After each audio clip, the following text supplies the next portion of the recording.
پاکستان کے army chief field marshal Asim Munir صاحب کی حالیہ ملاقات ہوئی امریکن پریزیڈنٹ ڈونلڈ ٹرمپ کے بعد.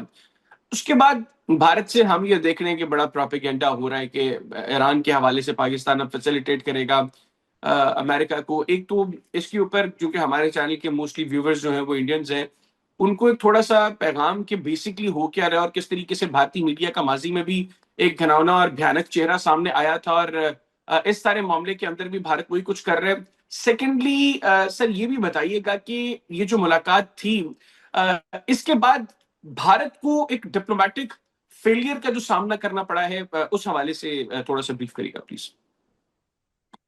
دیکھیں حیدر, پہلے میں آپ کو ریلیونس کی بات کرتا ہوں, پھر ویلیو کی بات کرتا ہوں. دیکھیں ریلیونٹ دنیا ریلیونٹ آپ کو تب سمجھتی ہے آپ جب ریلیونٹ آپ کی کیپیسٹی یا کیپیبلٹی ہو آپ کو ریلیونٹ رہنے کی آپ کے پاس.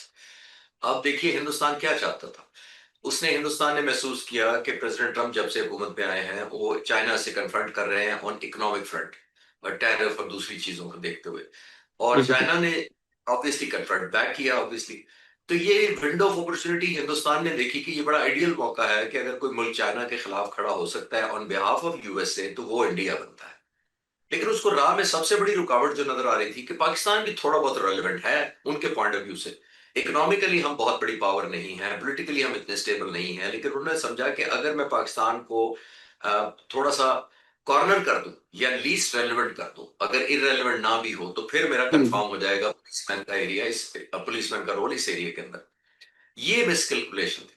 اور جو میں نے عرض کیا کہ پاکستان نے جب ہٹ بیک کیا اور جتنا جواب دیا, دیکھیں ایک چیز یاد رکھیے ادر ملٹری اسٹریٹجی چھوٹی سی ایز اے اسٹوڈنٹ کے طور پر میں کہوں گا تو ونرز ہیو ویلیو. اس میں کوئی ڈاؤٹ نہیں دنیا کو. جب آپ خدا نہ خواستہ آپ ہار جائیں, دنیا آپ پر صرف الزام لگاتی ہے, آپ لوگ ڈاؤن کرتی ہے, آپ کو ریلیونٹ کر دیتی ہے, آپ کا بائی کاٹ کرتی ہے کیونکہ آپ ہارے ہوئے ہیں. جتنا مرضی ہندوستان آپ نے صحیح کہا کہ نہ مانے, ہندوستان کے ویور جو اگر آپ کے دیکھ رہے ہو نہ مانے, ایک آؤٹ سائڈ انڈیا نکل کے دیکھیں. آیا دنیا ماننے کو تیار ہے کہ ہندوستان کا نقصان نہیں ہوا؟ ایک سائڈ کہہ رہی ہے 6-0, دوسری کہہ رہی ہے ہم نہیں بتائیں گے. آپ بتائیں کو کون سی دنیا نہیں مانتی ہے؟ آپ ورلڈ کپ جیت کر آئے, کرکٹ کا ٹرافی لے کر اپنے ہاتھ میں آئے, اور جو ہارا وہ اس سے پوچھے کہ تمہارا کیا ہوا, تم نے کتنے سکور سے ہارا, وہ کہے کہ ہم نہیں بتائیں گے. تو نہ بتانے سے سچا نہیں ثابت ہوتی, بتانے سے سچے ثابت ہوتے ہیں. آپ بتائیں, آپ کنفرٹ کریں, آپ دنیا کو ثبوت دیں. اگر وہ نہیں دیں گے تو آپ بچہ سڑک پہ بات کر رہے ہیں, پاکستان انڈیا میں نہیں, آپ دنیا کے کسی ملک میں جا کر پوچھیں کہ پاکستان 6-0 کہہ رہے ہیں, انڈیا کہہ رہے ہیں ہم نہیں بتائیں گے, تو کون سچا لگتا ہے؟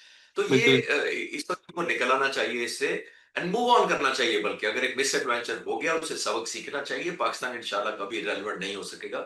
تو جیسے میں نے عرض کیا کہ winners have value, تو ہماری ویلیو اس کے بعد بنی ہے.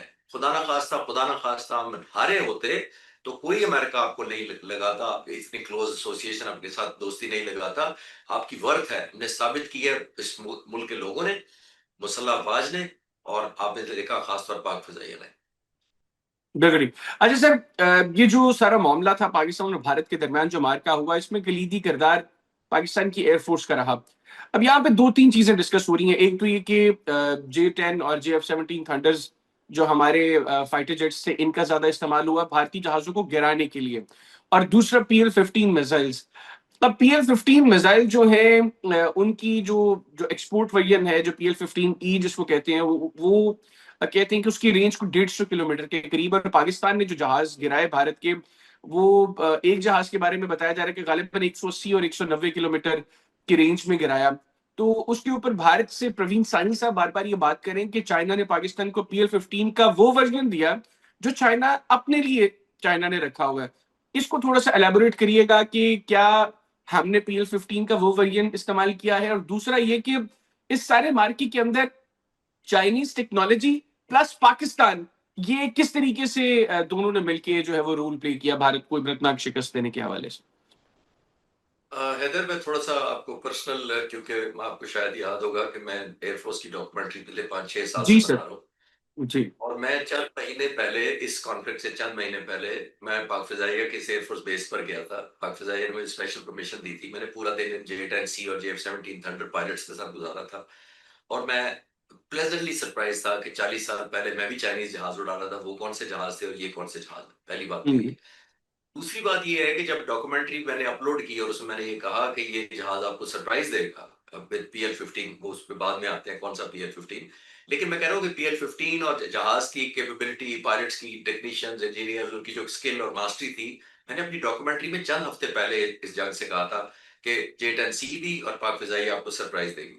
تو یقین کریں میرے کامنٹس میں نیچے ابھی بھی شاید دوست جو بارڈر پا رہے ہیں انہوں نے ہی لکھا تھا، انہوں نے کہا یہ جوکنگ، رافیل کا مقابلہ کر رہے ہو جو state of the art first world جہاز ہے دنیا کا، اور تم کہہ رہے ہو کہ J-10C مقابلہ کرے، وہ بھی چائنیز، اور وہ بھی چائنیز میزائل کے ساتھ. تو اب PL-15 کون سا ہے؟ میرا خیال ہے ہمیں ایٹ دی اینڈ آف دیکھنا کہ 200 کلو میٹر مارا گیا ہے. The answer is yes. The answer اگر آپ کا کوشچن وہ والا جو پروین صاحب کہہ رہے ہیں کہ جی پھر یہ کون سا والا تھا، so I think let the Indians keep guessing یہ کون سا والا تھا. تو بالکل ٹھیک ہو گیا. اچھا سر، یہ بھی بتائیے گا کہ ابھی ایک اور جو بات ہو رہی ہے پاکستان کے ڈیفنس سسٹم کو مزید مضبوط کرنے کے حوالے سے، اس میں J-35 فائٹر جیٹس اور HQ-19 air defence system plus KJ-500 early airborne warning system جو ہے، اس کی بات ہو رہی ہے. اور انڈیا میں ہم یہ دیکھ رہے ہیں کہ جو تھوڑی سین وائسز ہے جو ڈیفنس کو بھی سمجھتی ہیں، ملٹری کے معاملات کو بھی سمجھتی ہیں، وہ اس کے اوپر بڑی کنسرنڈ ہے کہ یہ بھارت کے لیے مزید خطرہ اس اعتبار سے بن سکتا ہے کہ جو ہم نے آغاز میں بات کی کہ بھارت اس موڈ سے باہر نہیں آ رہا، اور پاکستان خود کو جس طریقے سے تیار کر رہا ہے، اگر بھارت مزید کوئی شرارت کرتا ہے تو پاکستان کا اگلا جواب اس جواب سے زیادہ خطرناک ہو سکتا ہے بھارت کے لیے. دیکھیں اندر there is no end to technology. آپ کسی ملک دنیا کا بھی دیکھ لیں، اسرائیل کا آپ نے حال دیکھا، state of the art technology, first world کی بیسٹ، دنیا میں جو انسان کے پاس اویلیبل ہے وہ اسرائیل کے پاس اویلیبل تھا. آپ کو یاد ہوگا کہ میری، اگر آپ نے چینل پہ سنا ان دنوں میں جب یہ ہمارے اوپر ڈرون مار رہا تھا ہندوستان، تو بہت سارے میڈیاز، میں کیونکہ almost round the clock channels پر ہی تھا، تو لوگ مجھ سے پوچھتے تھے کیسے ہو گیا کہ یہ ویپنز کراس کر کے پاکستان کا ڈیفنس کراس کر کے آ گئے. تو میں ان سے کہتا تھا کہ دنیا میں کوئی یہ ڈیفنس ایسا نہیں ہے جس کو کہے جو پریگنیبل نہیں ہے، جس کو پینیٹریٹ نہیں کیا جا سکتا، کیونکہ جس دن وہ میزائل بنتا ہے اس کا کاؤنٹر بن جاتا ہے، جس دن وہ ڈیفنس بنتا ہے ایک اور میزائل ایڈ ہو جاتا ہے. تو آپ نے اسرائیل کا دیکھا، دنیا state of the art air defence ہونے کے باوجود اس کی علیحدہ بات ہے کہ اس کے پاس آئرن ڈوم ہے، اس کے پاس ڈیوڈ سلنگ ہے، اس کے پاس ایرو 2 ہے، اس کے پاس ایرو 3 ہے، اس کو 3 سمندروں سے امریکہ سپورٹ کر رہا ہے، اس کو عراق اور وہ جارڈن شوٹ ڈاؤن کر رہے ہیں میزائلوں کو، اور بیلسٹک میزائل کو پہنچ رہے ہیں نا اندر یہ. تو میں یہ کہنا چاہ رہا ہوں کہ یہ آن گوئنگ ٹیکنالوجی ہے اور آپ کبھی سٹ بیک نہیں کر سکتے.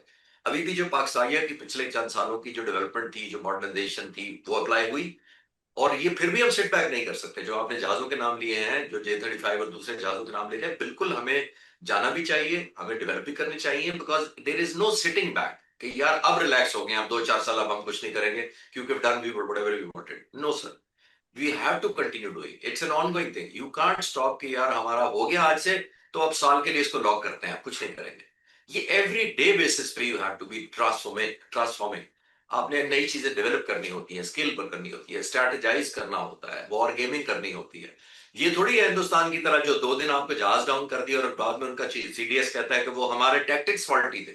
ٹیکٹکس جنگ کے دوران امپروو کیے جاتے ہیں، جنگ کے دوران فائٹر جہاز گراؤنڈ کیے جاتے ہیں، فائٹر جہاز اس لیے خریدے جاتے ہیں. یہ پیس ٹائم میں ہوتا ہے سارا کچھ. یہ پیس ٹائم میں war gaming, strategize, simulation, near war like scenario یہ کیا جاتا ہے. میں ود ہیوملٹی اینڈ پرائڈ کہہ رہا ہوں، میں اللہ تعالیٰ کا شکر گزار ہو کے کہہ رہا ہوں. میں یہ نہیں کہہ رہا کہ ہم اچھے تھے اور انہیں ایفرٹ ہے پیچھے.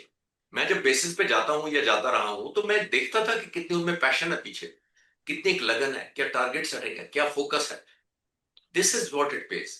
آپ میری ڈاکومنٹری میں دیکھ لیں فائٹر پائلٹس کیا کہہ رہے تھے چند مہینے پہلے، کہہ رہے تھے کہ دشمن کو میلی آنکھ سے نہیں دیکھنے دیں. اس وقت میں سوچ رہا تھا یہ ینگ بلڈ ہے آپ جیسا تو اس لیے بول رہے ہیں. تو انہوں نے ثابت نہیں کیا. ثابت کس طرح کیا؟ بیٹھے بیٹھے تو نہیں کیا، کوئی ٹریننگ کی، اسکل ڈیولپ کی، ماسٹر کیا، اسٹریٹجائز کیا. تو یہ کمبینیشن ہوتی ہے which goes on and on and on. جی بالکل. اچھا سر، جو ریسنٹ میٹنگ ہوئی فیلڈ مارشل آصم منیر صاحب کی، اس کے بعد بھارت سے یہ بھی کچھ رپورٹ ہو رہا ہے کہ شاید امریکہ نے پاکستان کو آفر کیا ہے F-35 فائٹر جیٹس. دوسری جانب ہم چین سے J-35 کی بات کر رہے ہیں. ایک تو گزشتہ 5-6 سالوں میں جو ہم لوگوں نے زیادہ فوکس کیا چائنیز ٹیکنالوجی کو، اس اعتبار سے, اور ادروائز آپ F-35 اور J-35 کو اس سارے معاملے کو ذہن پہ رکھتے ہوئے کیا آپ ایز اے فائٹر پائلٹ کیا ریکمینڈ کریں گے پاکستان کو؟ F-35 اور J-35 میں سے کوئی چوز کرنا پڑے تو وہ کون سا جہاز ہونا چاہیے؟ دیکھیں یہ تو سارا اسپیکولیشن بیسڈ ہے. یہ جو انڈیا میڈیا کریٹ کر رہا ہے, یہ آفر کر دیا, وہ آفر کر دیا, یہ تو جب ریلی ہمیں ڈسکلوز فارملی ہوگا کہ ہمیں یہ آفر کیا گیا ہے, پھر ہم بہتر پوزیشن میں ہوں گے کرنے کی کہ ہم نے کیا کرنا ہے. لیکن میں آپ کو آپ کے ویورز کی آسانی انڈرسٹینڈنگ کے لیے میں بتاتا چلوں گا. آپ نے نوٹ کیا ہوگا F-35 کسی زمانے میں مودی کو بھی آفر ہوا تھا ٹرمپ کی طرف سے, جی. اور میں ریسرچ کر رہا تھا کہ جس ملک کا F-35 آفر ہو جائے وہ کیوں نہیں لے رہا. وہ نہ لینے کی one of the biggest reason جو میں نے پڑھی ہے اور ریسرچ کیا ہے کہ انڈینز نے کیلکولیٹ کیا کہ F-35 کی این ایوریج سوٹی جو ایک مشن ہوتا ہے وہ 30 لاکھ روپے انڈین کا ہے, ون ایئر کرافٹ ہوگی وہ ون سوٹی. تو انڈین نے کہا کہ یہ پروہیبٹیو پرائس ہے, ہم اتنا مہنگا جہاز نہ مینٹین کر سکتے ہیں اور نہ خرید سکتے ہیں, اور نہ اس کو ظاہر ہے اڑائیں گے کیسے ریگولرلی, اس کو اڑانا بھی پڑتا ہے, آپ کو ٹریننگ کرنی پڑتی ہے. یہ انڈینز کا مجھے پرسپشن ملا ہے, یا ڈیٹا جو میں اکٹھا کر سکوں, یہ میجر ریزن یہ ہے. تو بالکل یہ ٹھیک. جب آفر ہوگا آئی تھنک بہتر پوزیشن تب ہوگی جب ہائپوتھیٹک کہ جی کیا ہوگا F-35, کیونکہ انڈینز کہہ رہے ہیں. انڈین تو کچھ بھی کہہ سکتے ہیں, انڈین تو کہہ سکتے ہیں جی وہ چاند پہ جانے لگے ہیں پاکستانیوں کو لے کے, اب تو ہم اس پہ تو ریئیکٹ نہیں کریں گے. بالکل ٹھیک. بالکل سر, آخر میں بتائیے گا, میں نے آپ کو یہ کہتے سنا کہ اس سارے پاکستان اور بھارت کے اس مارکے سے پہلے آپ نے پاکستان ایئر فورس کی کچھ فیسلٹیز کو وزٹ کیا, جس میں آپ نے جو سائبر واریئرز ہیں ان کا جو کام دیکھا. آپ نے کہا کہ مطلب دے آر ڈوئنگ میریکلز, یہ آپ کے الفاظ تھے. سر ابھی مطلب ریسنٹلی مجھے ایک اپرچونٹی ملی ایئر کموڈور ستار الوی صاحب سے بات کرنے کی. انہوں نے مجھے اسپیسیفکلی کہا کہ میں سائبر وارفیئر کو لازمی ڈسکس کروں.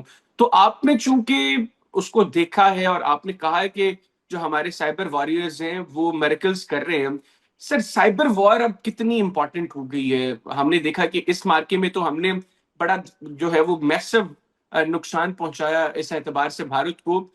ہماری کیپیبلٹیز کیا ہیں جتنی آپ کو لگتا ہے کہ ہمیں بتانی چاہیے؟ سیکنڈلی, یہ کتنی امپورٹنٹ ہے اب سائبر وار مستقبل کی جنگوں کے اندر؟ یہ بہت اچھا سوال ہے, اور ایئر کموڈور ستار ابھی ہمارے بھی ہیرو مینٹور ہیں. دیکھیے بالکل انہوں نے ٹھیک کہا کہ سائبر وارفیئر ڈسکس ہونی چاہیے, اور میں نے بھی ذکر کیا. میں بڑا خوش قسمت سمجھتا ہوں کہ مجھے الاؤ کیا گیا, پورا آلموسٹ دن اسپینڈ کیا میں نے ان لوگوں کے ساتھ. اور آپ کی بات بالکل ٹھیک ہے. یہ حیدر اتنا ہی ہے, جب بچپن میں کیمسٹری کی لیب میں جاتے تھے تو ٹیچر پہلے تھیوری پڑھاتے تھے اور پھر کیمسٹری کی لیب میں جا کے وہ پریکٹیکل کراتے تھے. جو پریکٹیکل کراتے تھے پھر سمجھ ہوتی تھی کہ دھواں کیسے نکلتا ہے, آکسیجن کیسے بنتی ہے. یہ بالکل ویسے ہی ہے. سائبر آپ تھیوری میں جتنا مرضی پڑھ لیں, لیکن ایگزیبیشن آپ نے دیکھا ہے, اپنے فزیکل مینیفیسٹیشن دیکھیے جنگ میں, وہ ایگزیکٹلی وہی تھی جو آپ بات کر رہے ہیں کہ مینیفیسٹیشن کے. دیکھیے جنگیں جو ہیں اب وہ جہازوں سے صرف سٹینڈ لون نہیں لڑی جا سکتی, نہ لڑی جائیں گی. جہازیں لڑی جائیں گی کہ جہاز انٹیگریٹڈ کیسے ہوتا ہے, یعنی کلیکٹیولی کیسا آپ آؤٹ پرفارم کرتے ہیں دشمن کو. As a fighter aircraft آپ کے پیچھے jammers, air to air refuelers, airborne early warning, cyber command force, surface to air missiles, تو یہ سارے کرتے ہیں. آپ کے پاس وہ جو ونڈو آف اپرچونٹی ہوتی ہے دشمن کے خلاف, اس رات کو بہت چھوٹی تھی. یہ تو 1 گھنٹہ تو بہت ہے, چند سیکنڈز کے بعد میزائل فائر کیے گئے تھے. آپ کیونکہ نوجوان ہیں اور آئی ایم شور آپ کے ویورز بھی آپ جیسے ہی ہوں گے, تو وہ میں اور سمپل کر دیتا ہوں. رونالڈو جو فٹ بال پلیئر ہے, آپ سنا ہوگا اس کا نام اور جانتے ہوں گے, میرا بھی فیوریٹ ہے, بہت سارے لوگوں کا فیوریٹ پلیئر ہے. آپ کو پتا ہے رونالڈو جب میچ کھیلتا ہے, ایوریج 90 منٹس کا فٹ بال کا میچ ہوتا ہے, 90 منٹ کے دوران رونالڈو کے پاس آن این ایوریج 1.5 سے 2 منٹ کے لیے بال آتی ہے. رونالڈو 88 منٹ کے میچ کے لیے نہیں جانا چاہتا, رونالڈو جانا چاہتا ہے اس 2 منٹ کے میچ کے لیے. دس از دا ویلیو ایڈیشن. یعنی وہ ایک پاسا پلٹ دیتا ہے جب بال اس کے پاس آتی ہے, وہ کمپلیکس ہی چاہیے, وہ گیم چینج کر دیتا ہے پوری 2 منٹ کے اندر. تو پاک فضائیہ پر بھی یہی لازم تھا کہ جب آپ پر یہ تھوپی جائے جنگ, چاہے وہ سائبر واریئرز ہوں, چاہے وہ ایروسپیس والے ہوں, چاہے وہ سائبر کمانڈ ہو, فائٹر پائلٹس ہوں, ایئر ڈیفنس کنٹرولرز ہوں, they fought it like a Ronaldo team. مطلب ایسا لڑے تھے کہ ایٹ دی اینڈ گول بے شک رونالڈو نہ کرے, لیکن پتا ہوتا ہے کہ کس نے ماحول بنایا تھا. تو ہر یہاں پہ ایلیمنٹ جو ہے پاک فضائیہ کا, خاص طور پہ جو آپ نے سائبر کمانڈ کا کیونکہ پوچھا ہے, تو they are young people obviously guided by the leadership, no doubt target setting ہے. اور سب سے بڑی بات جو میں پہلے بھی بتاتا آیا ہوں کہ سب کچھ میں نے ان سے پوچھا تھا کہ یہ تو سارے سافٹ ویئر ہوتے ہیں, یہ کوڈز ہوتے ہیں, یہ تو سارے باہر سے آپ نے لیے ہوں گے، ہارڈ ویئر ہے، مٹیریل ہے. تو انہوں نے کہا every thing is made in Pakistan, every thing made by the young people. تو میں عرض کرنا چاہ رہا ہوں کہ یہ وہ واریئرز ہیں جو نظر بھی نہیں آئیں گے، جو فزیکلی بٹن نہیں دبائیں گے میزائل چلاتے وقت، لیکن ان کا رول بہت ہوگا پائلٹ کو اپڈیٹ کرنے میں، دشمن کے جہازوں کو جام کرنے میں، ان کی اویئرنیس کو ڈیگریڈ کرنے میں، ان کی ڈیسیژن میکنگ کو افیکٹ کرنے میں بہت زیادہ رول پلے ہوگا. تو اب یہ میں اور باتیں کر رہا ہوں جو کہ جنگیں ایسے لڑی جانی ہیں، ایک different scenario, integration, multi domain operation, اور سامنے وار کی جس کو کہتے ہیں نا کل پکچر ذہن میں رکھ کے کہ یہاں تک جیسے فٹ بال میں گول کا ہوتا ہے کہ وہ رہی کل picture, the moment you throw the ball in that goal you are the winner. تو اس طرح لڑی جانی ہے. اور ان شاء اللہ تعالیٰ اللہ کے کرم سے پاک فضائیہ اسی لائنس کو تیاری کرتی رہی ہے اور آئندہ بھی انشاءاللہ کرتی رہے گی. ہمیشہ سے ایئر مارشل اسد سے لے کر تمام لیڈرشپ نے پاک فضائیہ میں بہت کام کیا، ٹیکنالوجی کو بہت کیا. جذبہ تو الحمدللہ ہے. الحمدللہ. ایک دو اس کے علاوہ جو ہمارے ہیں وہ ایک ٹیکنالوجی ہے اور ٹریننگ ہے. یہ دو چیزیں ہمارے ساتھ ساتھ چلی ہیں پچھلے 75-78 سالوں کے دوران الحمدللہ. الحمدللہ. سر آخر میں مختصراً یہ بتائیے گا، ہم ہمیشہ یہ سنتے ہیں کہ امریکہ F-16 ہمیں الاؤ نہیں کرتا جنگ میں استعمال کرنے کے لیے. یہ تھوڑا سا بتائیے گا کہ مطلب پاکستان کے اندر پھر یہ چیز ڈسکس ہوتی ہے کہ ہم نے F-16 لیے کس لیے، پھر ہم لوگوں نے وہ 23 مارچ کی پریڈ میں چلانے کے لیے تو نہیں لیے، جنگ کے لیے لیے. تو جنگ کے ماحول میں اگر ہم نے اس کو نہیں چلانا تو اس کا مقصد کیا ہے؟ یہ تھوڑا سا بتائیے گا کہ یہ اس کی حقیقت کیا ہے بیسیکلی. دو لفظوں میں کہوں تو بیس لیس، ایبسولوٹلی فالس. بیس لیس اس لیے میں کہہ رہا ہوں کہ پھر وہ آپ نے خود ہی جواب دے دیا کہ پھر 23 مارچ کے لیے تو نہیں ہم نے خریدا. ایسی کوئی بات نہیں ہے، بالکل 100% اپلیکیبل ہے، ڈویبل ہے. کامبیٹ میں اس دفعہ بہت حصہ لیا ہے F-16 نے. سیزنڈ جہاز ہے، اس میں کوئی شک نہیں. 43 ایئر سے اڑا رہے ہیں. نہ صرف جہاز بیٹل اور وار ٹیسٹڈ ہے، اس کے فائٹر پائلٹ اور اس کی جو پوری ٹیم ہے وہ بھی بیٹل ٹیسٹڈ ہے. اور کبھی موقع آیا تو انشاءاللہ F-16 بھی کسی سے پیچھے نہیں ہو. تھینک یو ویری مچ سر، آپ نے پروگرام کے لیے وقت نکالا. ناظرین، ایئر کموڈر خالد چشتی صاحب ہمارے ساتھ موجود تھے، گفتگو ان کی آپ نے سنی. امید کرتا ہوں آپ کو آج کا پروگرام پسند آیا ہوگا. اپنا فیڈ بیک ہمیں کمنٹ سیکشن میں ضرور دیجیے گا. اجازت دیجیے، اللہ حافظ. پاکستان ہمیشہ زندہ باد.